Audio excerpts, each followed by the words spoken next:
Welcome to Your Iconic Image. If you want to take control of your image and be a power player in your space, then this is the show for you. Here we will arm you with tools and information to help you grow your brand on purpose. I'm your host, Marlana Semenza, photographer and visual strategist. Now let's dive into today's episode. From bullied kid to Hollywood stuntman to business owner, author, and family man, today we learn a few life lessons from Kevin Cassidy. Welcome, Kevin. Thank you. Thanks for having me. So the title of your book is Falling Down to Find Myself. Talk to us about what that title means. Obviously, it's a little bit of a play on words. I was a stuntman for a lot of years, so I quite literally fell down for a living. And then through life, going through failures and falling down figuratively was very important for me to get to the success and happiness I had later in life. So falling down literally and figuratively to kind of make you a whole person is kind of where it's going. So you grew up on Long Island and you said that you became a stuntman. How did you become a stuntman? Crazy long story, but I'll shorten it up for you. So I moved from Long Island to Charlotte, North Carolina when I was 10 years old, so in fifth grade. And I was born with a birth defect and a speech impediment and a heavy Long Island accent in North Carolina in the late 80s. You had all kinds of things working against you. It was a lot. I remember bringing a bagel to school and the kid thought it was a really bad tasting donut. But anyway, so I went to college and I played baseball. I was an athlete and played minor league baseball, a very low level minor league. Became a teacher in Baltimore City. My passion was always teaching, mentor, coaching, that kind of stuff. And there was a sport we used to watch on TV called slam ball. It was full contact basketball with trampolines. It was on TV for a couple of years. Me and my buddies would watch it. Had a good time. They had a tryout for that in Philadelphia. I was living in Baltimore. One of my good friends is from Philly. Went there for a weekend, kind of as a goof, to go to this tryout, and I messed around and made it. And they shipped me to LA and for another round of the tryouts. And I was a teacher at this time in just outside of DC in Hyattsville. And I talked to my principal. I said, hey, here's what's happening. 24, I have a free ride to LA. I can get cut tomorrow. I'll be home in 2 days. I could be there for 2 weeks or I could be there for 4 months. I have no idea.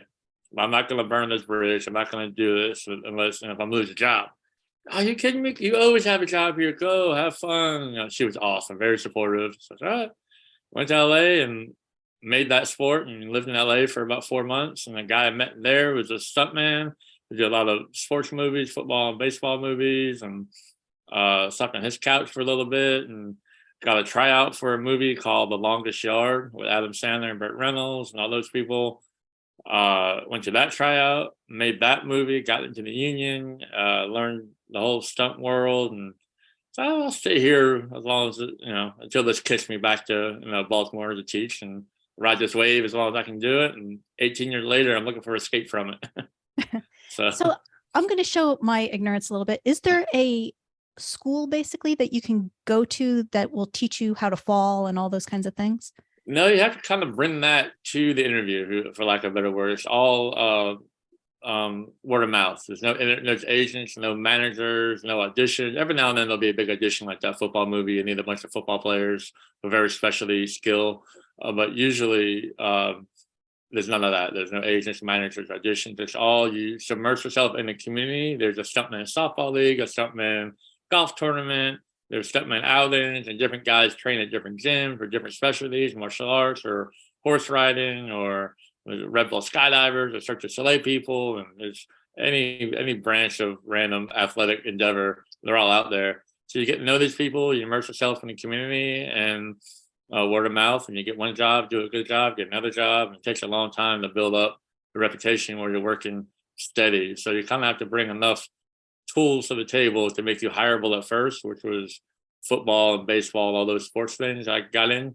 And as I was doing those, I was learning how to fight and drive cars and jump off buildings and do fire, and you kind of build your repertoire and off you go. So there's really no school. You just got to throw yourself in there in the community.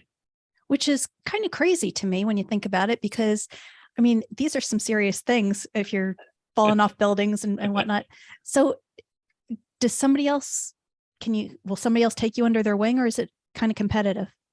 Mostly under their wing. Everyone is a very cool community. like I said, because it's word of mouth, you only do the job that you're going to be good at. So if you're going to be a person looking for someone to backflip a motorcycle, and you call me, hey, Kevin, I need a guy your height and weight to do this backflip on a motorcycle. I'm like, I can't do that. I'm not taking that job.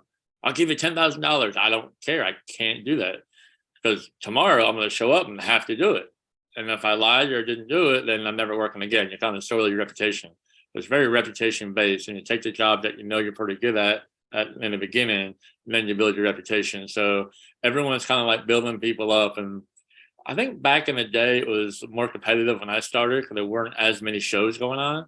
But now with Netflix and Hulu and Apple and HBO, there's millions of content, millions of shows going on. So there's more work than there are people to perform. 20 years ago, there was like, there's 10 movies, you better be really good to get on one of them, or you got to go back to bartending or doing something else. So I think back then it was a little more cutthroat, but as a person who hires all the stunt people, you need to build a good crew around you. So I always want to give someone a shot because you always need people of different specialties and everything. So it's mostly building up, and now it's for sure building up. What's your best and worst memory? Man, best memory is it's kind of like locker room. Like I was an athlete, so you have that vibe, and you're with like-minded people. You're doing physical outlet stuff, and you're also creative. You're doing fight choreography. You're doing camera angles. You're learning how to train the actors and what this character should do and how he should move. And you have that creative piece, and then you have the just get in there and get after it piece, which really bonds people. So kind of most of my best memories are the friendships and relationships and all those things that environment gives you. And then some of the injuries and some of the I should have done this or I should have took that job or nothing terrible, all like kind of planks on the road ahead, but all mostly good. What do you take that you learned during that whole time that you have brought forward with you? Oh, the big thing I learned was like your show is about branding and everything. I was always a guy that kept my mouth shut and was a good baseball football player, and I played and I started and I got a scholarship and I didn't ever talk much. And then I go out to LA and I'm on the stuntman softball league and I was a pro baseball player. I look really good out there. I'm like, oh, I'm way more athletic than all these guys. I'll run this whole world pretty soon. Didn't know that guy was a world-class martial artist and that guy was a world-class rodeo guy and that guy does a Red Bull skydiving and they don't play baseball. So that humility was great in learning that. And then you have to build your own resume, build your own highlight reel, print your own headshots, and you're your own business. And you got to sell yourself to the people. And I won't sell myself. They'll call me because I'm good.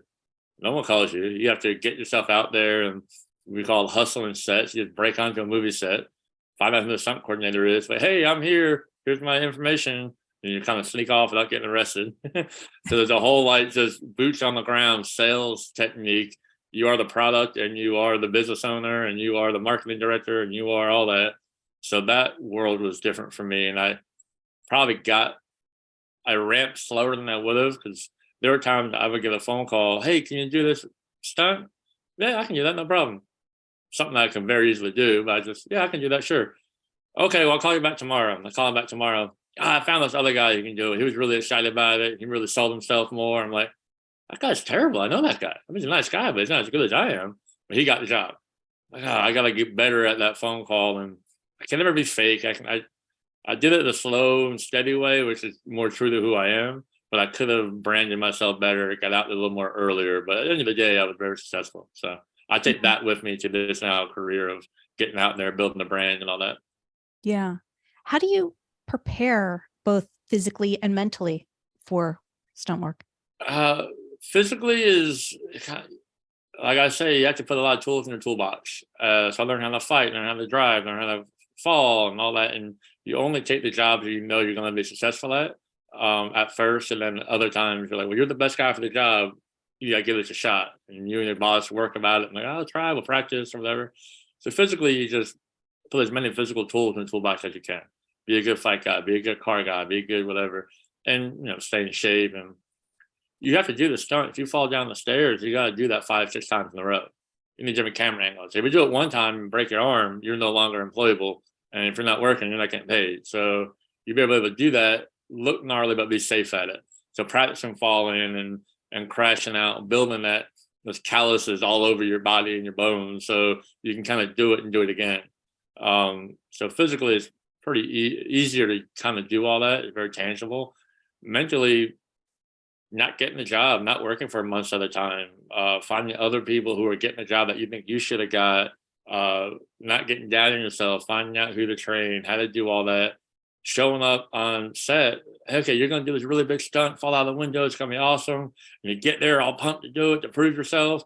Oh, no, we ran out of time. We don't have the budget. We're going to cut that stunt. We're not doing it. And you go home without doing anything. Like, oh, man. So there's a lot of highs and a lot of lows that mentally you really have to prepare for. And a lot of that is done by talking to the people above you, being in those communities. Hey, here's what's going to happen. That's part of the job. And kind of building that up. If you just get thrown in the mix and that happens, it's a real mental struggle. How do you handle rejection? I'm very good. I'm very practiced at it, so it doesn't really bother me. Sometimes it bothers me more. The rejection part never really bothered me, but the reasons behind it kind of bothered me. Maybe this is my buddy, so I'm giving him the job and not you. Okay, well, that doesn't sit right, and that frustrates you, and that's nothing you can do about it. But it teaches you to put your best foot forward, and it's a numbers game like any other sales job in the beginning while you're building that reputation. You just keep putting yourself out there, keep getting rejected, keep putting yourself out there. And each one is a different scenario of rejection. Sometimes you just don't fit. The actor's too tall, you're too short. Fair enough. That's easy to deal with that one. Other times I don't have the ability. I can't back up a motorcycle. I mean, I reject that one. But other times when you do feel like you're the right fit and everything's perfect and you don't get it, it's but most of the guys who are doing that are, hey, here's why, build this up. I know this guy. You might be better, but I worked with this guy 20 years. So I got fair enough. Stick around and you'll be that guy soon. And then you can deal with that better. But it's how it's delivered and the community you have around you to help support you in those times. Mm. You had mentioned earlier that you had a facial deformity.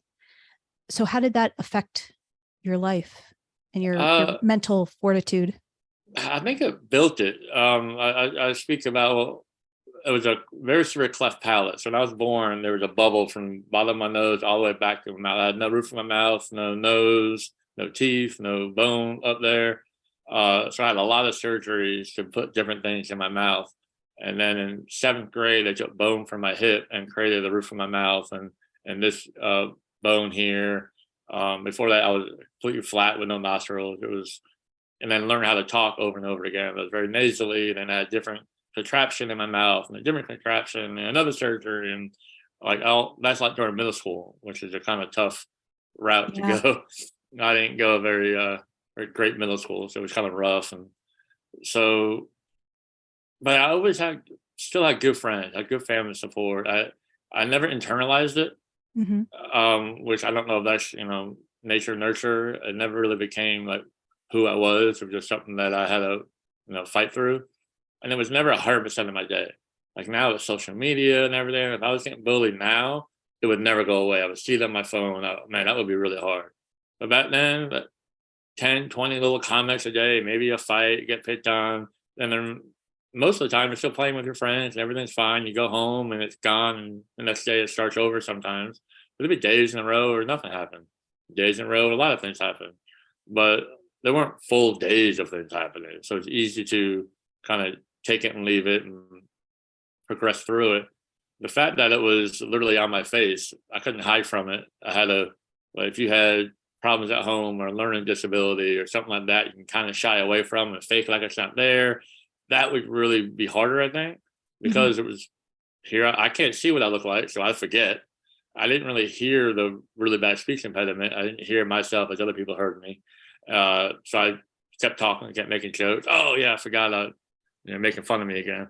So the fact that I had to deal with it really helped me get out front of it. And by the time I was in high school, I was my nickname was Rat Boy in junior high, and I learned to kind of answer to it. It was some of where people didn't even know my real name. They just called me that, not derogatory. I was on a football team, and so you learn the line of where even some friends that kind of make a couple comments, Like, okay, that was kind of witty. You can laugh with them a little bit. Then it goes too far. Like, okay, that's too much. And kind of finding that line with your friends in middle school and high school and all that. I was ahead of the curve because that was all thrown at me at such a young age. By the time I got to high school, it was nothing bothered me anymore. So I was lucky and blessed to have that, I think, right now. What would you say to any kids that are going through any kind of a similar situation? As hard as you find a good support group, whether it's your parents or friends, and there's always somebody out there who's going to empathize with you. If you're a good person and if you have these, like what I had, but I was also an a-hole, you're gonna be tough. You better you better build that character, be a nice person, be hardworking, do all that inside work, and then people will be you'll find great people to surround yourself with, and search those out. Put yourself out there. Don't give up on that. For if two guys are bullying you or picking on you, there's gonna be 10 people around you. You're like, ah, man, I feel bad for that kid. I want to help him out. Find those people. Hang out with those people. Don't find the people who pity you, but find the people who treat you like a normal person. And they're there. They're everywhere. So never stop putting yourself out there to find that crew. And when you do, life will be a lot better. Mm. It sounds like you had a really good support system, though, along the way between friends and family. I did, and like all my family are New Yorkers. My dad born and raised in Brooklyn, mom born and raised in Queens. My grandparents were cops, my uncles were cops, my cousins are cops, Irish, Italian, New Yorkers. So there's no pity in my household. No one, even to this day, like in the book, I call my mother lovably oblivious, and she had to write a couple like sign her. I won't sue you for talking bad about me. Some NDAs for the publishing, but she even commented. She goes, "I never knew you were being bullied." Mom, I went to a really rough school. There's a gang fight in 7th grade. I didn't have a face. I couldn't talk right. You had no clue? No, I thought you were fine. All right, good. So, like, parents, I'd rather go that route than bubble a kid, protect them. You're special. Don't worry about it. My parents probably went the other way, just throw me to the wolves and figure it out. But at the end of the day, I was figuring it out and I was fine. I was on the sports team and getting good enough grades and had good friends. So all those like flags, I'm a parent now. And if my daughters don't have a good friend group or don't, well, there's a red flag here. Let's see what's going on. I had all those things. So, kudos to my parents for not, enabling me with a victim mentality. So the support at home wasn't super supportive as far because they didn't know what was happening. It wasn't, running me down. My support and my friends and my teammates and neighborhood kids riding bikes and all that. It was just, I was living in good areas, I guess. And even I used to teach in Baltimore City in bad areas. There are great people all over the place. So just build that support network. How do you translate all of that into how you raise your kids? I'm big on tough love. I'm tough and I love. I say I love them all the time. I hug them and I throw their iPad in the trash if I need to. Like, I'm very big on accountability, um, character. Like, you hit your sister. I have 3 daughters, 6, 4, and 2. So I'm kind of in the trenches of childcare right now. So she hit me. Did you hit her? Yes, but no, but that's wrong. What you did was wrong. Period. All the outside external factors about that don't matter. You did something wrong. You're getting accountable for it, and we talk about it later. And building. I think a lot of people don't do that anymore. But I was raised, we got hardcore New Yorker, so that was all it was, and it made sense to me. And it makes everyone in my family are pretty good quality people and got their stuff together. So if it ain't broke, don't fix it. So I'm big on the tough and the love and the accountability. Love it. Mhm. So you took all of this and you have now built this thing called Ninja Warrior. Tell us what that is. So when I was in Hollywood, I was all over the world working on movies, and I started having kids, growing a family.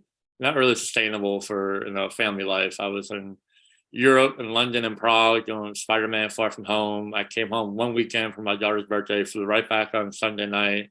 I was like, I gotta get out of this business to be closer to my kids, and had a bunch of business plans. I had bigger, stronger, faster kind of like D1 training things and baseball or football training or mentorship kind of stuff and all these different buildings I was going to build.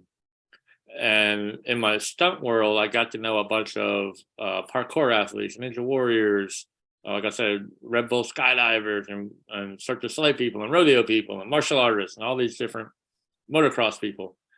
And the guys who had the X Games mentality, the motocross guys, and the ninja warriors, and the parkour guys, they just had a really cool community. They were always working hard, building each other up. It was really, really neat. And the more I started looking at business plans, I didn't want to get into baseball, football, basketball. If you're good at 8, 9 years old, there are sharks in the water trying to get you on their travel team, I'll get you a scholarship, pay me this money. The parents are throwing money to get the kid to Stanford. And that is all soul sucking to me. I don't want any part of that. I wouldn't be patient with it. And this world doesn't have that. I mean, you're always going to have parents who are a little too serious or whatever. But so I decided to do a Ninja Warrior parkour gym. And in my research of trying to open this business, I found this company called Ninja Nation that's based in Denver. And they were doing it right. Our philosophies lined up. The CEO, he left corporate America to do kind of a cool thing with kids, to build a community. So all the things that I wanted to do, he was doing. So I partnered with him, opened one of his franchises in Charlotte. So I'm the second ever franchise to open. And there's one going up in Austin, Texas right now, a couple in Nashville, a bunch in Houston and Phoenix. So the brand's building. So I got in with the brand really early to help build the brand and use my movie stuff and have a really cool place for kids to, do Ninja Warrior stuff. So what about it is important to you? What touches your heart? Like falling down, failure. It's built around failure. There's no scholarships to be had, no money to be made, but there's all that character to be built. Anyone can do it. There's no 80-year-old or 8-year-old can come in and you just try to jump from here to here, and you miss, and you miss, and you miss. You made it. That was awesome. Do that times 1,000 in this whole gym with climbing and jumping and balance. And there's nothing but obstacles that you can challenge yourself to get better at that you'll never get better at unless you try it. And you're going to fail the first time no matter what. And it's just, we have a competitive team that builds everybody up. And there's a lot of gymnastics places, if you're not good enough, they don't want you there. Either on the team or you're not, which is fair. It's a very competitive world. Where here, you can be as good or bad, and you can still find a place to get better. You can still compete with yourself, and seeing that day in, day out is pretty awesome. In that kind of a case, when everybody does seem to have a place, does it foster also a little bit of we cheer for each other, everybody else's wins and things like that? Yeah, kind of like the stunt team. There's no huge ninja community in Charlotte. Atlanta has one. There's random places that have them. It's getting bigger, but Charlotte, there's for the business, there's no competition, which is great, but no one knows what it is, and there's no community that is going to come. So I'm building that from scratch. The good part about that is everyone came in, started not knowing what to do, and now they're really good. So they see new kids come in, they want to help. Everyone's building everybody up. It's a really cool environment, and we foster that. And I mean, you have kids of all ages, and you're gonna have some bickering and some egos, but the community as a whole is a very uplifting and a high five kind of base world. So, if anybody's listening and they're in the Charlotte area, what's the criteria? 5 to 105, we say. We have we like to say you can play, train, or compete. You can come for a summer camp, a birthday party. We have open gym. Anytime we're open, you can come in and just play on it. Just try it out. We have staff walking around all day, spotting people, helping people, engaging with people. So you can just come and play, or you can train. Join our development program, like after school, like gymnastics. Come 1 day a week. You're in a class. They teach you how to get better. It's all level based. Or you can compete and join a competitive team and go to the next level. So you can kind of interact with it any way you want, which I really like as well. So if people listening to you right now get nothing else out of this, what do you want them to get out of it? The big theme of my book is, I'm calling it a philosophical memoir, the story of my life and the lessons I've learned, and is who you are matters more than what you are. Like for me, I was a bully kid. I was a Hollywood stuntman. I was a college athlete. I was homeless. I was a teacher. I got arrested. I got kicked out of college. There's a lot of what's I've been. I've been a bartender, a bouncer, a personal trainer. So I've been so many what's in my life, but never took any ownership, identity in my what's, my who, my character, my integrity, my work ethic, my a good friend, a good father, all that. That's way more important to me. So building that up, and once you build that up, you can get through so many what's, because you're going to go from middle school to high school to college, college to work, son and daughter to mother and father, or single to married. You're going to always go through transition of what, whether a career or anything. And if you haven't done the internal work of who you are, those transitions are going to be a lot harder. And luckily, I was forced to do that with my, birth defect, speech impediment at an early age. So all the things I went through in life kind of strengthened that, and that made me, even through like some of the trauma, I was always a happy kid, a happy person.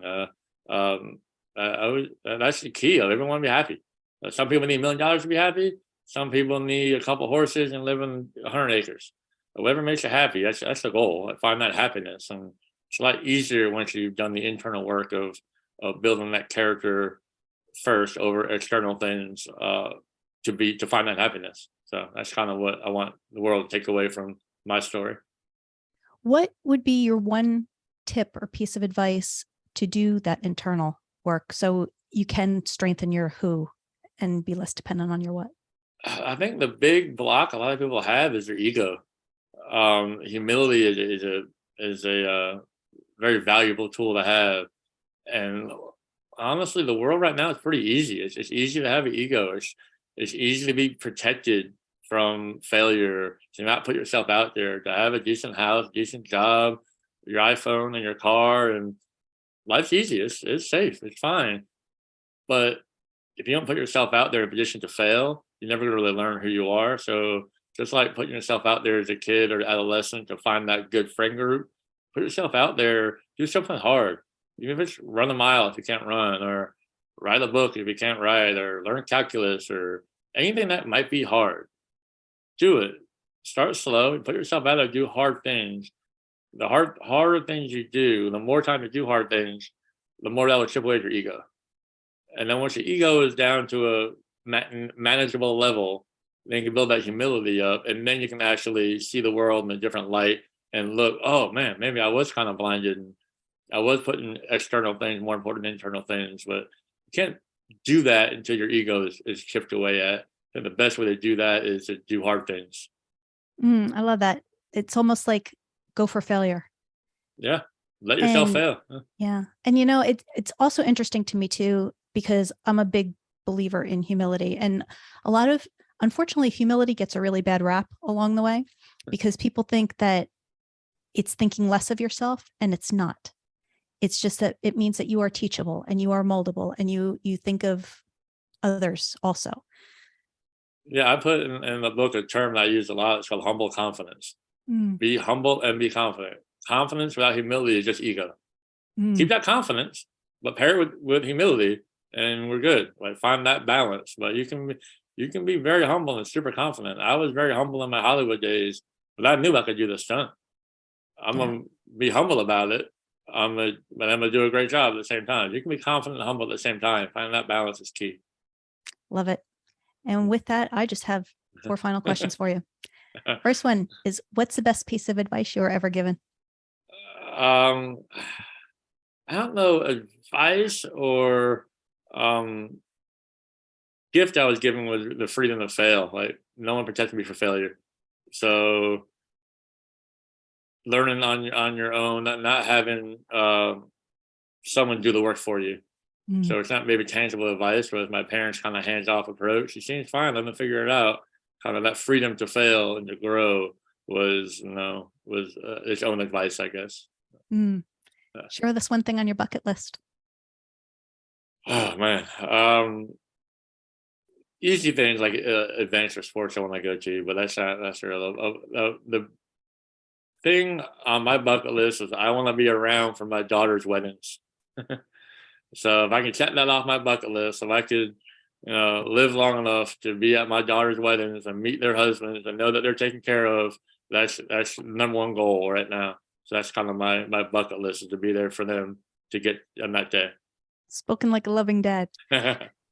When the toy companies finally get around to making an action figure of you, what 2 accessories will it come with?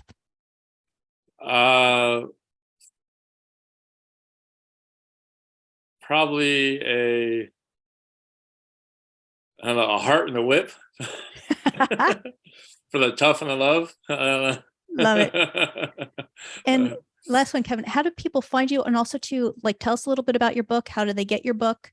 How do they find Ninja Warrior Nation, all that kind of thing? Yeah, you can go to find Ninja Nation at ninjanation.com, and it'll scroll locations. I'm in Huntersville, North Carolina. So Ninja Nation, just Google that and find that anywhere, or ninjanation.com. The book is called Falling Down to Find Myself. It's on Amazon. Google that.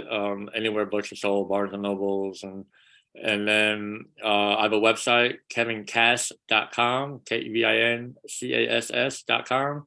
And podcasts I do like this are usually linked on there. A little blurb about me, some cool videos and pictures of my Hollywood days. You can buy the book from there.